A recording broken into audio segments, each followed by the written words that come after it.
All right, let's talk about a creature that sounds like it walked straight out of a horror movie, the Goliath bird eater. It's a spider with a legendary reputation. But as we're about to find out, the reality is way more fascinating than the fiction.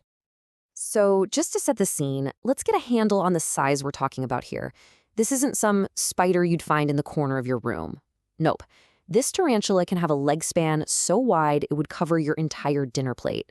Just picture that for a second. And yeah, its reputation is just as big as its body. People have called it a behemoth, this terrifying predator that's powerful enough to hunt down and eat mice. That's the image, right? A giant monster hiding out in the jungle. But is that the whole story? Not even close. So that's exactly what we're going to dig into right now. We're going to peel back the layers of myth and find out who the real Goliath bird eater is. First up, let's just look at the raw numbers. Because honestly, when you hear how massive this spider actually is, it's kind of mind-blowing. So its leg span can get up to 30 centimeters. That's about 12 inches, or the length of a standard ruler. Now, that actually makes it the second largest spider by leg span, but it's the undisputed world champion in a whole other weight class. And this, right here, is its real claim to fame. It can weigh up to 175 grams, which is over 6 ounces. To put that in perspective, that's heavier than a baseball. So, by sheer mass, the Goliath bird eater is, without a doubt, the biggest spider on the planet. Okay, so it's a Goliath for sure. No one's arguing that. But what about the whole bird eater thing? Well, this is where the story starts to take a really interesting turn. Believe it or not, that infamous name comes from just one single piece of artwork. Back in the 18th century, a naturalist created this really dramatic engraving of a tarantula eating a hummingbird. It was so sensational that the name just stuck for centuries. But here's the thing, despite the name, this spider almost never eats birds.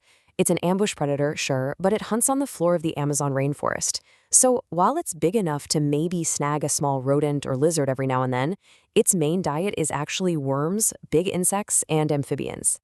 It's really more of an earthworm eater than a bird eater. Okay, so if it's not some terrifying killer of birds, how does the world's biggest spider actually protect itself? It turns out its real defense mechanisms are way weirder and, frankly, a lot cooler than its diet. I mean, look, those fangs are huge, up to 4 centimeters long. They can definitely break human skin. But here's the twist. Its venom is actually pretty mild for a human, about as bad as a wasp sting. And get this, since making venom uses up a lot of energy, they'll often give a dry bite with no venom at all, just to give a painful warning shot. And that's because biting is the absolute last thing it wants to do. Before it ever gets to that point, it has this very clear 2-step warning system to tell any potential predators, or, us, to back off. Right now. The first warning is a sound you just can't miss. It's called stridulation. The spider rubs the bristles on its legs together and makes this loud hissing noise that you can hear from 15 feet away. It's basically the spider screaming, "Hey, I am big, I am loud, and you do not want to mess with me." Now, if that incredibly loud hissing doesn't do the trick, it escalates things to, well, a very hairy situation. It uses its back legs to flick a cloud of tiny, barbed hairs off its abdomen. They're called urticating hairs, and they are designed to get into the skin, eyes, and nose of an attacker and cause some serious irritation. It's a super effective and, I'm sure, very unpleasant way to end a fight. So what we have is this giant, surprisingly shy spider with some really intense defense tactics. And these unique traits don't just help it survive. They lead to some pretty incredible facts about its life and its very unexpected place in human culture. And speaking of survival, check out this difference in lifespan. It's wild. The males, they only live for about 3 to 6 years. But the females, they can live for an incredible 15 to 25 years. They are truly the long-reigning queens of the spider world. And during those long lives, the females will lay between 100 and 200 eggs inside a big silk sac. Then, to protect her babies, she covers the whole thing with those nasty, irritating hairs. It's like nature's most effective and annoying little security system. So we've got a massive, hissing, hair-throwing giant that mostly eats worms and can live for decades. But there is one final twist to this story, a fact about this spider's place in the world that I guarantee you won't see coming. That's right. For some people, the Goliath bird eater isn't something to be afraid of.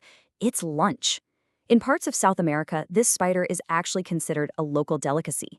They singe off all those irritating hairs, roast it, and apparently, the taste has been described as being kind of like shrimp. So let's just put this all together. We have a spider the size of a dinner plate. It hisses like a snake, uses its own hair as a weapon, hardly ever eats birds, and some people say it tastes like shrimp. So I have to ask, is the Goliath bird eater really the monster its name makes it out to be? Or is it maybe just one of the most misunderstood giants on our planet?